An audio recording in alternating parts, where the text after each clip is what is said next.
Butasan mo sa gitna, diinan mo. Dahan-dahan. Tusukin mo dyan, tusukin mo. Sa gitna lang. Tusukin mo pababa. Ibaon mo pa, dahan-dahan ibuka. Ibuka ngayon, ibuka. Sige, buka mo pa. Dahan-dahan. Bitawan mo. Ayan, basahin mo ang dalawang kamay.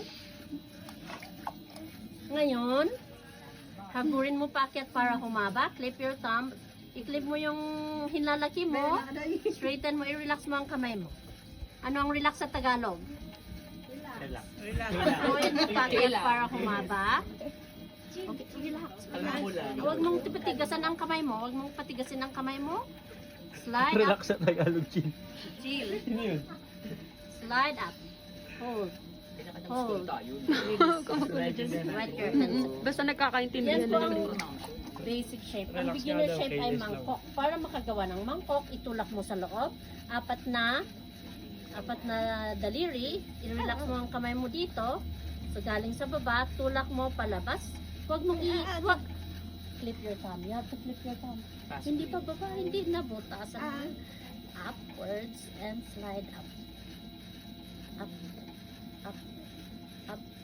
Pakyat. Hawak lang.